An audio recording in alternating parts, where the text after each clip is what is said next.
Credit. Look, so many business owners try to get business credit without a personal guarantee and credit check, and they fail to succeed. And the reason that they fail is because they don't take these initial steps that are so crucial to getting you approved. Look, if you follow these 5 steps, your business is going to set up perfectly. We make it easy for credit issuers to want to give you money. But if you're starting to build business credit and you don't take these steps, then, well, more than likely you're going to get denied. And this is exactly why we say we take years off the business credit building process, because we can give you insight to these steps to take to prepare yourself to get approvals versus denials. And getting approved for business credit is what expedites the purpose and expedites the process. And getting denied for business credit accounts is what prolongs it. So let's get you approved. Look, if you're looking to build business credit, this is the secret recipe to getting credit accounts fast.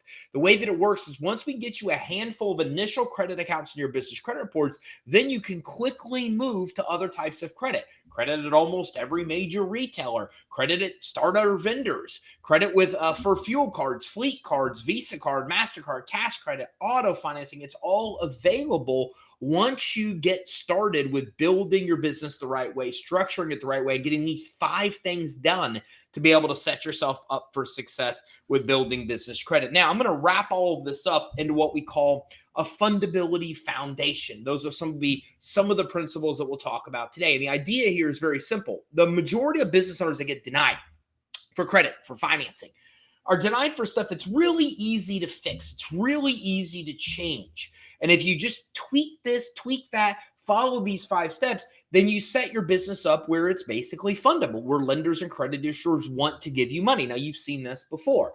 There's a difference between you hunting lenders down to get money or them sending you pre-screened offers stating they want to lend to you.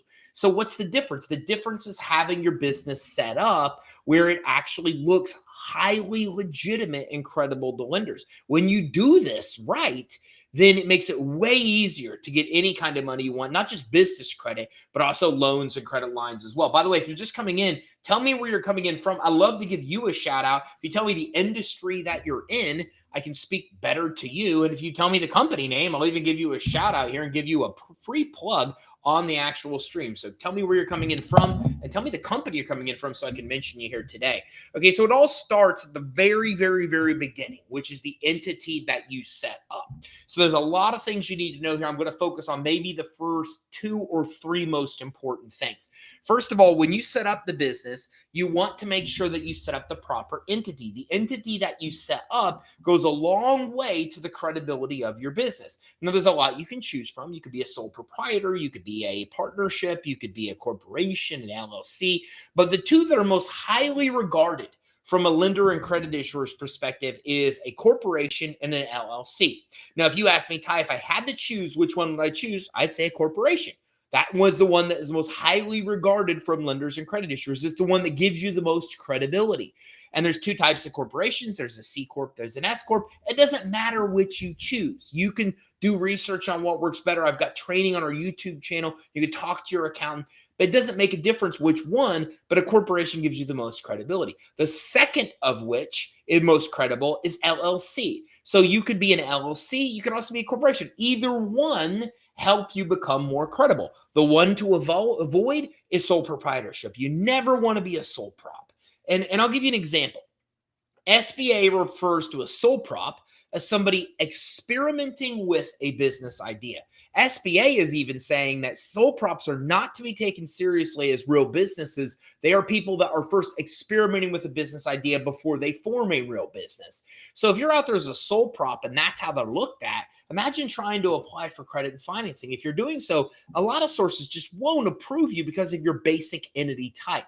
So choosing that right entity is one of the 2 most important things, LLC or corporation. The second of which is you have to make sure, have to, that your information on the Secretary of State that you set up your entity, because you set up your entity in your state. So if I set up Credit Suite set up in Florida, for example, right? Usually most people set up the business in the entity in the state that they actually are doing business, or the state that they reside. You've got to make sure that what you put on the application matches what's actually on the Secretary of State. Everybody messes this up. They mess it up bad. I mean, 9 out of 10 business owners we talk to mess this up. And as experimental, we have went through with several business owners, more than several, but we go through as a test and we say, look, if we only fix this one thing and take you back to the source that denied you, what will happen? And again, and again, and again, and again, we update Secretary of State to match the application, the name of the company, the spelling of the company name, the address, the phone number, make sure they all match. And then in more times than not, the business owner goes back to where they got denied and gets approved just because they changed that one thing. And we have to understand why. Lenders and credit issuers are plagued by fraud. So the very first check they do is they take your application data and their computers process it and they run it against the Secretary of State to see if they can find a match. It's all they're looking for is a match.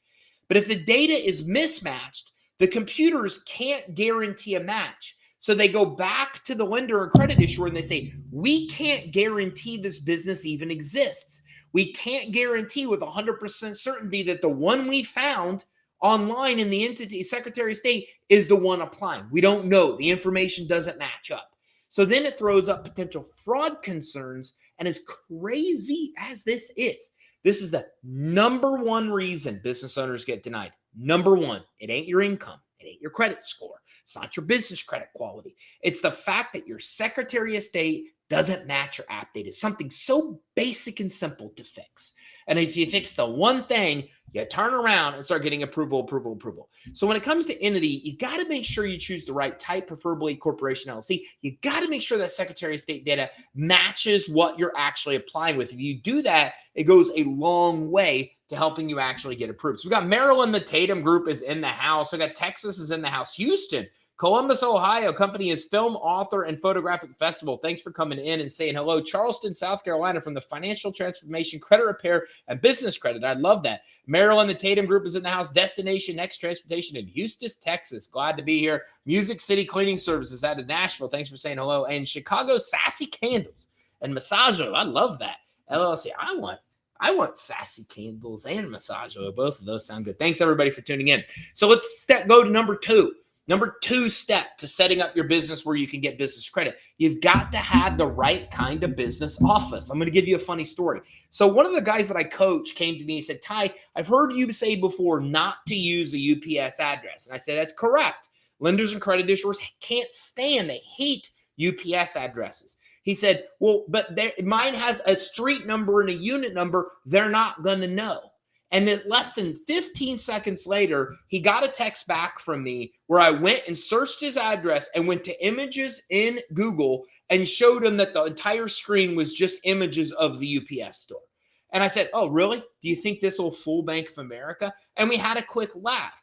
The point of the matter is that if you use a virtual address or a virtual address like UPS, PO Box, iPostal, then what happens is these are all put into a database that lenders and credit issuers can access, and the computers know right away that you are using a virtual address. The problem with that is that you're basically saying, hey, give me money, but I'm not going to tell you where my business operates out of. That's it. Because you're not working out of the UPS store, right? We know that. You're not at the post office sitting there with a table getting work done, right? iPostal doesn't even have a physical location. So the bottom line is these places are not places your businesses actually can or could do business out of.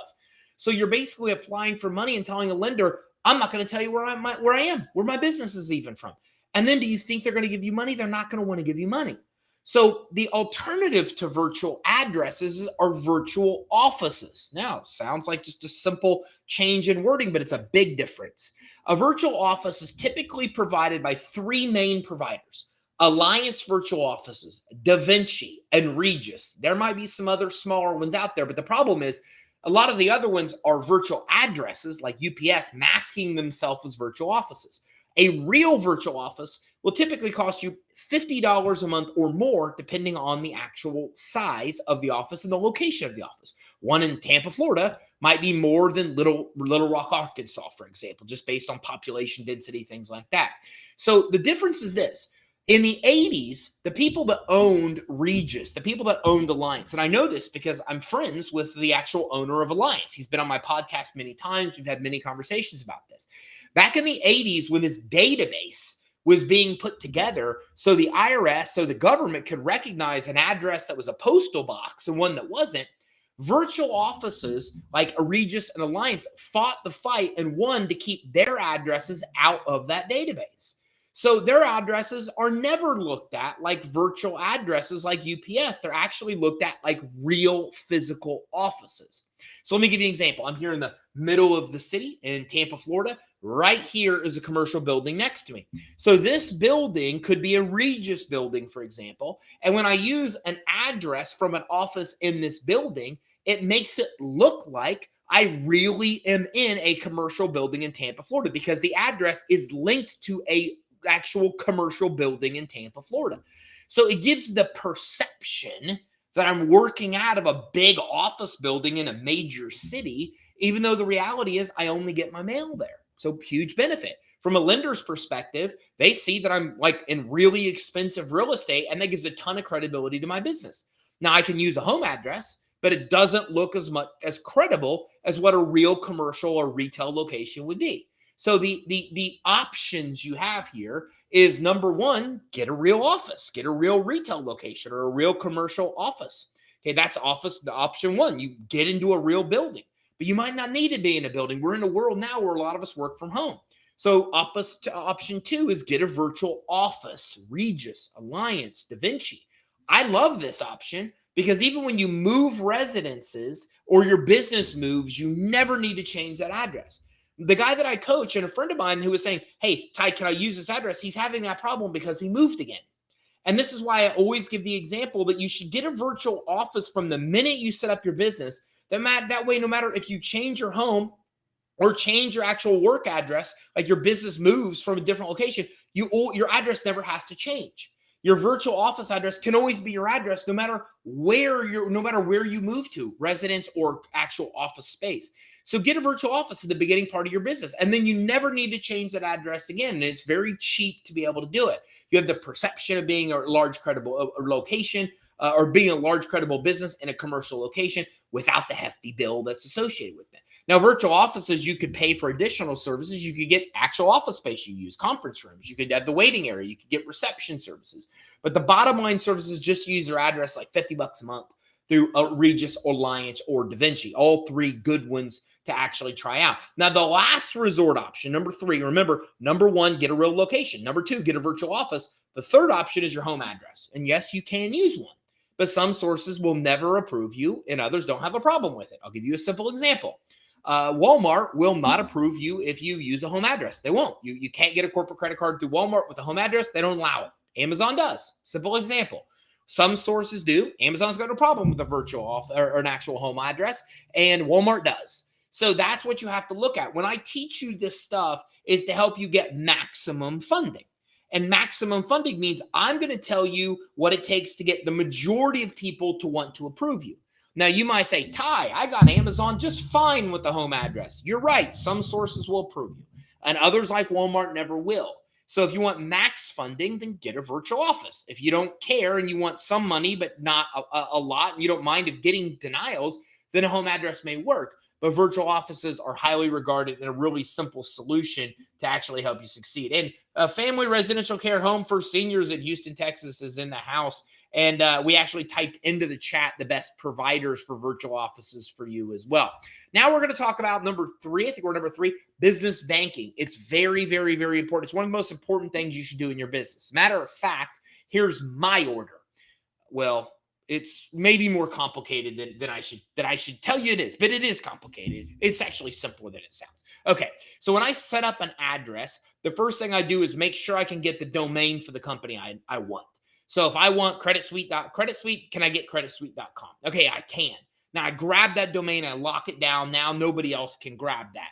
The next thing I do, I go get my virtual office and I go get my phone number. Ring Central, Freedom Voice. There's a million places you can get them. Call Rail. So now I have my address and I have my phone number. And I know I have my website set up. And I know my email is going to be like info at whatever the website domain is. Now I go to Secretary of State. And the reason I do this out of order from what most would think is that once I set up that Secretary of State record, I have the address, I have the phone number, I have the email, I have the website. That will never change. Now, if you set up the Secretary of State before you get the address and stuff, most people never go back and change the Secretary of State. It's why they get so many denials. So in my case, I get my address, my phone number, all that stuff set up. Then I get my Secretary of State. I go set up my entity. Then I go right to irs.gov and I get my EIN. Then I take that EIN and I go right to my bank and set up the bank account. Same day. I did this untimed this once, and it took me less than an hour to set up my entity, to get my EIN, and to go set up my bank account and get home in less than an hour. So I set up the bank account the same day, and here's why. Your bank account being open has a lot of impact on your business. First of all, sometimes they look at your business open date based on the date you open your bank account. Okay, so for example, if you ever change the owners in your company, they like to look at the bank account start date because people sell shelf corporations, and lenders aren't fooled by that. So they look and they see an ownership change and they suspect something fishy is afoot. Okay, that's why buying shelf corporations don't matter. So there's other credit scores like check systems, which has credit scores, and also your bank rating, which are used to be able to qualify you for funding for your business. And these take into account how long your bank account's been open. So your credit scores that are based on bank account history are actually higher the longer your bank account is actually open. So another reason you want to have your bank account open right away. The other reason that you really want to have your bank account open right away is that there's a lot of funding you can get just because your business is generating revenue for 6 months. But that business has to be generating money through a business bank account or you can't qualify. My personal trainer wanted to get money. He easily could have, but he's using his personal bank account to run his business, his business. And now he has problem after problem after problem after problem, right? One of the problems that came up is he can't get money because he's using a personal bank account instead of a business bank account. Second problem that came out, he got an expensive chargeback the other day, and that wiped out his personal bank account. Now he's negative in his personal bank account because he didn't separate the two. I can go on and on, but you should never use a personal bank account to fund your business. It's cheap, easy, and simple to set up a business bank account. From the day one you set up your business, you need to set up the bank account because it has a lot of benefits in doing so. The other reason that this matters is that you need to manage that bank account responsibly. I can't tell you how many sources will lend you money easily and fast just because you have 6 months worth of revenue and you're managing your bank account responsibly. You're not overdrawing it. You got more money going in than coming out. You have a positive ending bank balance at the end of each month. You have as many deposits in there as you can get. If you have this kind of, if you meet this kind of criteria, revenue lending becomes available for you. Merchant cash advances become available. Term loans, credit lines through Fundbox and places like Bluevine open up. PayPal, Square, Stripe opens up. I mean, I just gave you like 8 different funding options that become available just because you manage your bank account responsibly for 6 months. So there's a lot of reasons you want to do this. You want to set up the bank account. You want to make sure the address of the bank account matches Secretary of State in the application. You want to make sure you're managing it correctly. And when you do so 6 months after doing it, you're actually going to open up your business and be able to qualify for a lot of funding. Plus, you can also use the bank person that set up the account as a reference when you apply for business credit. When you apply for business credit accounts, they're never going to ask for proof of your bank account, but they will ask for references. And if the reference you have is from Regions or Bank of America or Chase, it goes a long way to actually helping you get approved. And that brings me to point number 5 to set your business up correctly before applying for business credit, and that's getting licensing and setting up registration. So what I mean by that is that there's a lot of places that you can actually get a business license even if it's not required. Some industries you can get a license. Some states or counties you can get a license. So here in Florida, every county has a license you can get just because you have a business. Now, we used to call it an occupational license. Now it's called tax receipts. It's different every place, but it's less than $100. I can go to my county. I can set it up. I can get a license for my business. And when I'm applying for credit or financing and I'm a newer business, I always supply that license to be able to, with the application, to get approved. And I'll give you an example that's a little bit different, but I'll tell you why it's important. I once applied for a newer business for a Staples corporate credit card. They denied me. I said, that's impossible. Why would you deny me? I have enough business credit to get it. They said, we checked and you have no business credit. I said, that's weird. I don't know why. My application data matches my credit reports. Everything's matched up perfectly. But I said, can you take my DUNS number? And they said, yeah, do you have one? I said, yeah. And I gave them my DUNS number. They left the phone call. They came back 3 minutes later and they had approved me. So they couldn't find my credit profile, even though they should have. I supplied my DUNS and they could. Ever since that happened, I supply that DUNS number on every application for credit and financing, whether they ask for it or not. I write it in the application even. And I also do the same thing with licensing, because I've seen more cases than not that if you have a license, it gives you a lot more credibility. I'll give you an example. Grainger is a great starter vendor to start building business credit. Grainger will give you a $2,500 credit line just because you have a license for your business. Just because. You spend less than $100 to get one in your county, and I get in $2,500 credit lines. Now, why is that important? I might not even need to buy $2,500 worth of stuff at Grainger. It's important because the future credit limits we get on credit cards will mimic what we have now. So if I start building business credit with $2,500 limits, then that means the minute I move on to my next tier of credit, I'm already getting $3,000 to $5,000 approvals. So I start getting higher approvals right away. Then I go to the next tier and I'm immediately up to $5,000 to $10,000. If you've ever followed me on my 90-minute trainings, I pull up people like Christine Farrell's approvals. You can see the trend. They start from $5,000, then they jump to $10,000, then they jump to $20,000. But in order for us to make the jumps, we need higher limits. So again, just by having a license, Grainger, for example, gets us $2,500 credit line. That helps us get future approvals as well. The next thing we want to do is we want to register with the business credit reporting agencies. Now, we don't really want to register with Experian or Equifax, because the reality is once we get even one account on our business credit reports, they'll automatically create credit profiles for us. But Dun & Bradstreet, we must register with. Dun & Bradstreet will never set up a credit profile for us unless we meet two very specific criteria. One, we have to have a DUNS number with them. Two, we need 3 accounts reporting to them. If we have those 2 things, we'll have a credit profile. If we have one of the 2, we won't. So we've got to go to Dun & Bradstreet and we need to set up and get our DUNS number. Now you can go to creditsuite.com/DUNS, D-U-N-S, no dashes or anything, creditsuite.com/DUNS. Here's creditsuite.com/DUNS. And it's just a shortcut. So you don't have to look around online. It takes you right to Dun & Bradstreet Shortcut to get a DUNS number. It'll take you 10 to 15 minutes to get it. It's 100% free. DNB will call you and try to sell you worthless junk you do not need to buy. They got in a bunch of trouble last year on that. I told you they were going to get in trouble. They eventually got caught and the FTC came down hard on them for selling a bunch of junk that people don't need. So don't ever pick up the call. DNB ever calls you, never pick up the call unless you want to be sold. They never call you for anything other than to sell you junk you don't need. So don't ever take DNB's call. Don't get on a phone call with them. Just go through the process, get your DUNS number. It should arrive in 1 to 3 weeks, 100% free, 10 to 15 minutes to fill out the application. You need your entity, your EIN, your address, your phone number, all the stuff I've talked about already to this point to get it. And if you've done so, now you're registered properly with Dun & Bradstreet. Now you actually have a license that can help you start to get approved for higher limit accounts like places like Grainger. And now you've really prepared your business properly to be able to come in and be able to get business credit. Now, if you need help along the way, I'm going to give you 2 resources right now. The first is creditsuite.com/foundation.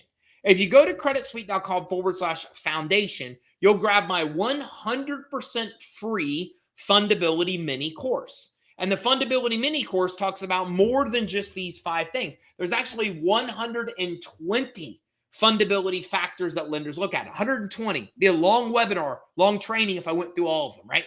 I gave you 5. If you want more than 5, go to creditsuite.com/foundation. 100% free mini course will give you a lot of the other foundation, fundability foundation elements you need to work on. Second thing, go to creditsuite.com/consult. If you go to creditsuite.com/consult, you literally can just click the call, talk to our team, and our team will do a fundability assessment for you 100% for free. They will look at it. They will say, these things are wrong. These things need to be fixed. They'll tell you what to fix to make your business more fundable. They'll even tell you the kind of financing you can qualify for now and give you tips to build business credit as well. But the most important thing is they will walk you through and teach you everything you need to know to get your foundation set up the right way to become more fundable. Now, if you got value from this, make sure you check out creditsuite.com/toolbox as well. We've given away about $400 worth of goodies, all designed to help you get money to grow your business at creditsuite.com/toolbox. And also, and by the way, we're dropping this stuff in here in the chat as well. So if I'm talking too fast for you to catch it, my brain moves pretty fast, my mouth moves pretty fast along with it. Then we're typing the stuff into the chat on these social channels. So if you look at the chat, we're dropping the links for you as well. Okay, so again, if you'd like to be able to get more of this kind of training, take 1 minute, uno minuto. Go to creditsuite.com, top right of our page, like and subscribe. I have 1 minute tips daily. I literally was out here in the streets of Tampa 1.5 hours ago recording 1 minute TikToks. Okay, you'll only find them on TikToks and YouTube Shorts and places like Facebook Shorts. They're 1 minute. One was on how to get funding with bad credit, how to get money as a startup business, the easiest credit line to qualify for. You get the idea. I film these 1 minute videos, and they're only available on the social channels. They're not available on places like just YouTube itself. You got to go to the Shorts. So in order to get them, all you have to do is go to creditsuite.com, like and subscribe. It takes less than a minute. And then you can access 1 minute training, our podcast, where we have like 700 plus episodes where you can listen on the go as well. And then we also have 90-minute trainings on places like YouTube. You get the idea. Everything you need about getting money to grow your business is there on those channels. So by the way, thank you very much, Keith. We're saying great points, fire, fire, fire. If you get 3 fire emojis from Keith, you know it was hot. And then I've also got Aretha. We are a family residential care home for seniors in Houston. I think I already gave you a shout out. Thank you very much for coming in. And Taurus Rentals LLC, Tampa Bay, Florida. Loving the content. Tori, we're neighbors. Like I'm down here in Channelside. I don't know where you are. But thank you all very much for tuning in. I'm going to wrap up. I look forward to seeing you on our next training. And by the way, we're live here Tuesday and Thursday, and Wednesday we have a podcast as well. So make sure you tune in on your favorite social platform of choice. And I look forward to seeing you on our next training. We're talking about more cool ways to get the money you need to start and grow your business.